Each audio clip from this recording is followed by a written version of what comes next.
Okay, everyone, we have Coach Gavin Walker here from Arizona State University. He's our second Pac-12 school coming to us, which is awesome. We're glad to have everyone joining us on Connect, whether you're a large Division I school, Division III, NAIA, just trying to spread the word and help young coaches get hooked up with some great coaches in the field to learn under. So Coach Gavin Walker recently took over the internship coordinator position. He previously had it, and then it was given to somebody else, and now he has it back again. So he's excited to be developing young coaches again. So Gavin, please go ahead and introduce yourself a little bit more. Tell us about your developmental journey and some of the steps you had along the way prior to getting to Arizona State. Yeah, so I would start off with my undergrad at Aurora University near Chicago. That's kind of where I did my undergrad, but under Chad Trudeau. During my sophomore and senior year, I had basically full-time internships there. Then I kind of packed my car up and came out here to Arizona State and interned actually out here. Got offered a graduate assistantship. That didn't start until the following January. So they said basically you could stay out here or you can kind of go get more exposure somewhere else. I chose to go back where I'm originally from, Clemson University, where I worked under Rick Franzblau, and then Stephanie Mock was there as well, one of my mentors. And then after that fall internship, I came right back out, drove my car right across the nation, and came back out here. And I've been here since January 2016, and kind of multiple roles. Like I said, graduate assistant for just about a year and a quarter, year and a half. And then I've been in this assistant position for a little over 4.5 now. That's great. It's a very common story, I find, that when we develop as young professionals, more often than not, at some point in time, there's a full circle where we come back to the place we've developed at. And that shouldn't be really surprising, because if you do well and you're a good person and you get on well and you show you're professional at that institution where you're developing, when that next entry-level position pops up, you're going to be the first to be called to say, hey, we know who you are, we respect you, we trust you, you've developed under our system as well, so would you be interested in this job? I think that's super important. I think younger coaches are getting more knowledgeable about that, rather than just thinking, if I throw out a cold application, I'm definitely going to be in with the look. You know, Right. there's 4 or 5 people ahead of you in the line without even having an application, just because Right. they're known by the institution. That's great. And yeah, driving across the country, I feel like there's probably no other profession outside of like semi-truck drivers that are crewing up as many miles as strength and conditioning professionals developing, you know. That actually get paid to do it. Yeah, exactly. Yeah. Good stuff. Well, at Arizona State specifically, in terms of the intern coaches, the young professionals you have with you, tell us a little bit about their integration into coaching student athletes there. What does their daily schedule look like? Do you train Monday through Friday? Are there weekend opportunities potentially during spring competition or fall competition? So tell us a little bit about that. Yeah, so primarily Monday through Friday. Saturday is an optional option. We do have a few teams that train. Just to give you an example, on Saturday, it's like 8 to 1 opportunities, and about 4 or 5 teams that train on Saturdays. But we also are mindful that it's an unpaid position, and we advise, make ends meet. If you need to get a kind of side job to kind of pay the bills as well, we encourage that. From the Monday through Friday, it kind of varies depending on which day it is and where the time is for the sports. But we typically our earliest is probably about 6:45 on Monday, Wednesday, and Friday, and that can run up to 6:30 p.m. So there's ample opportunities to kind of get hands-on coaching. But the first thing first with how we kind of start off is you're in an observational period for the first week or two. Some are come in more developed than others, and like you said, some might have a prior relationship with us that have already been on the floor, so they kind of get a little more leeway and a little more advancement at the beginning. But during that observational period, we want to see, one, your knowledge base. Also, we want you to get the lay of the land before we throw you in the fire. And then also through conversations and the interns coaching us of, where are they hands-on wise from a clean progression standpoint, a squat progression standpoint, a deadlift and bench and all the other movement exercises, exercise selection. But after that 2 weeks, we kind of take the training wheels off, so to speak. We throw individuals in the fire. We think that's a big learning piece whether that's, conducting a warm up. And we always advise them, like, you're going to make mistakes when you do this. We put you under the pressure cooker in a way, but also come full circle and educate from a standpoint of like, hey, there's key areas here, or like, you did a great job here, just keep continuing to do so. And then going into like kind of the details of the curriculum, we have a lot of students that come in from our side of things, and we know that they're getting the academic side. So we want to bridge the gap from a practical sense, but also still provide, the programming aspect. So what we'll do is the first piece is lay out an annual plan, all 52 weeks. Obviously you have off weeks in that time. And then before you leave here, you're able to have a whole 52-week calendar training program. We highlight where you present, either it's the first 4 weeks or the second 4 weeks, and then also present later on in the semester, just from kind of the feedback and everything on some of the last couple weeks, and just to explain thoroughly, exercise selection, why you're doing this at certain points of the year, and just those ongoing conversations that we all talk about. And then another piece of the curriculum is presenting on a topic. Kind of give it a kind of free range a little bit, see what their interests are. And then say they have like 2 or 3 areas, whether it's with the Hawkins force plate or anything like that, but being able to see what they're seeing, but also like where can we kind of develop? Because I think we're all lifelong learners, and it's not just us teaching, it's them also coming fresh from the academic side or anything like that they've seen, to kind of have that partnership, if you will. Mm-hmm.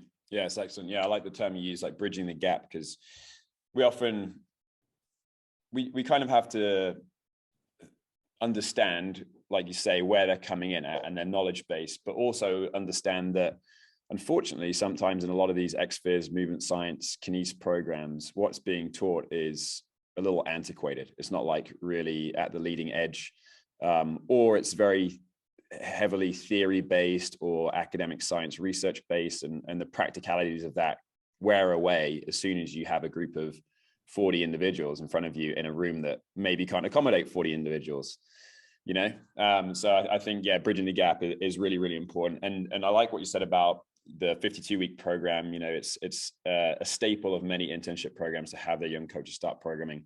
But for me, developing in the field, I didn't have my first internship opportunity really until I was just about outside of my senior year of college. And I wish I would have started programming earlier. The sooner you can get hands-on with that and write some terrible programs and get feedback on it, say, hey, this is terrible, and this is why, the better off you're going to be. Oh man, I look back even just like 2 years or 3 years ago, and I ripped mine apart. So sometimes I don't want to look in the archives of my sophomore and senior year of undergrad. But another piece that I didn't touch on from a curriculum standpoint is, we have in-services with our staff that the interns will be a part of, and it'll cover various topics, whether it's speed, plyos. For example, there might be an individual that's talking about speed development and how he's going about it, or Leanne Blinn, our director, is talking about how she programs for hockey and what key areas to look at, what's the ins and outs and the nuances of that sport itself. But as we go on, that our in-services as a staff include our interns as well, so they can get, not just that hands-on on the floor, but also kind of tap into our mindset without having to ask, multiple questions. It kind of gives them an avenue from our presentations and everything. And then also they hear the ongoing conversations like from our staff, and they're open to ask questions during that time of like, well, what if you looked at this option or anything like that? So I think that also helps bridge the gap from the practical sense as well.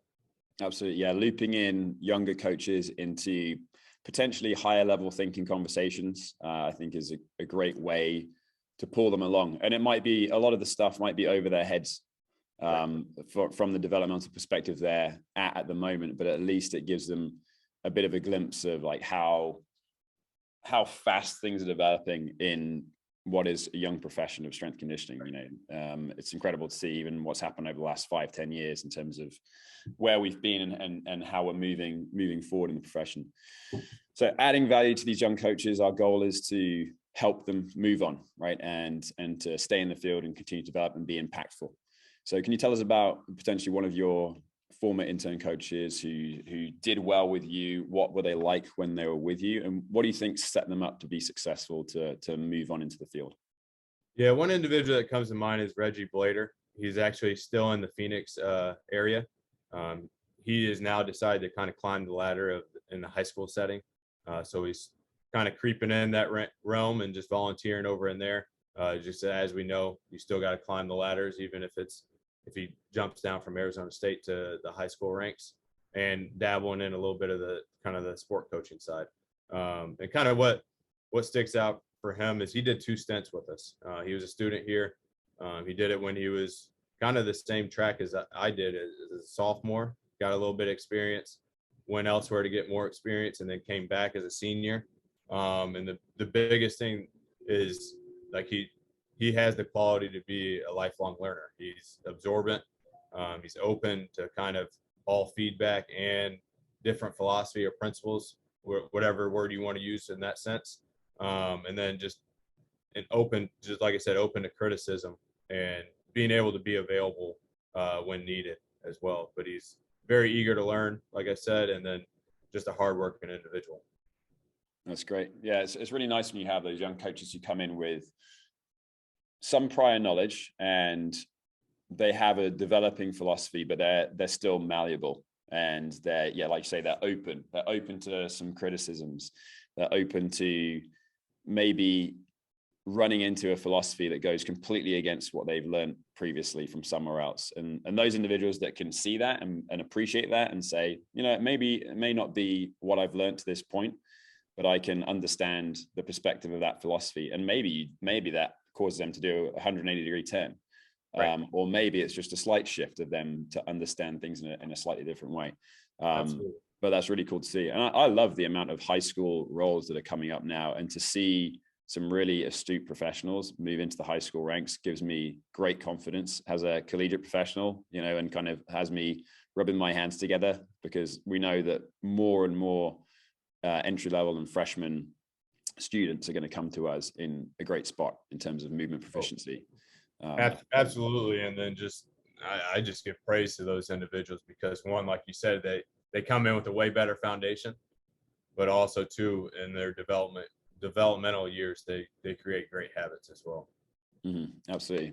So we were talking a little bit before we started recording here about the kind of the health of our respective internship programs and how many candidates we have applying. And obviously with the pandemic, it's shifted focus a little bit for many younger coaches as to, do they want to be in the field? Do they not? How far can they travel? Are they seeking paid positions or not, and stuff like that. So in terms of what you're looking for, you've already talked about Reggie and how his characteristics were malleable, open, and more of a growth mindset. But in terms of young coaches coming to Arizona State, what are you looking for in those young coaches, whether that's personal or professional characteristics, or maybe skill sets that they might be able to offer to even add value to your staff? Yeah, I would say there's 2 parts to it. I mean, one is the kind of the coaching aspect, but a 2-part is kind of like we talked about offline, is kind of the data analytics part. We have Hawkins force plates, and we have individuals that kind of not necessarily sports science coordinators, but are kind of more in that realm. So to help with some of those kind of sifting through numbers and seeing different trends, so we can bucket individuals, but also we're looking for, hands-on coaches that can kind of command a room, along with what I said about Reggie earlier, like you alluded to, is, lifelong learners that are willing to kind of, even what they learned on the academic side, but bridge that, but also add to it, to that foundation, and just being eager to be on the floor at all times. Not to say that we need to all put 14 plus hours in or anything like that, but being willing and eager to do so when called upon, but also just, a dedicated hard worker, essentially. Absolutely. Yeah, I couldn't agree more. The amount of data that is influxing and dropping onto the lap of us as strength conditioning professionals is only growing. And so I'm hoping that more and more educational programs, bachelor's degrees, master's degrees will encompass like data analytics skills, even if it's just basic, because I really think that's going to be a differentiating factor for these young coaches coming up, being able to at least interpret the numbers, understand what they're saying. But I think we're a little way off from that at the moment, but absolutely. So you heard it here first. If anyone has those kinds of skill sets, and Coach Gavin Walker will be knocking down your door to come and join you guys. And one other trait that I didn't mention that just came to my mind is adaptability. Because here, our director, Leanne Blinn, she gives us full autonomy from the assistants full time. So you get to see a lot of different programming. Just because I do it one way doesn't mean everyone else on the staff and vice versa. Say Leanne does it a different way. She's not having everyone kind of be the same person from a programming standpoint. So being adaptable, because you could go from indoor volleyball to hockey, and it could be completely different, not just to the timing of the year, but just from a programming aspect, and just being able to kind of, like, that's why I talk about, lifelong learner, but also open to different aspects, because of that's a huge factor of our program as well. 100%. No, I love that. I love to hear it when there's, you're the head strength conditioning coach respectively for your teams. You make all the calls, all the shots on what the philosophy is going to be. And I think even more so than that, a lot of times it's the cultural piece of this team is going to be trained this certain way, and this team might be a quiet team, and I don't have to, fire them up for the session or hold them like super accountable to the standards of what's going on, like in particular. But then you have those other groups that are like, everything must be done this way.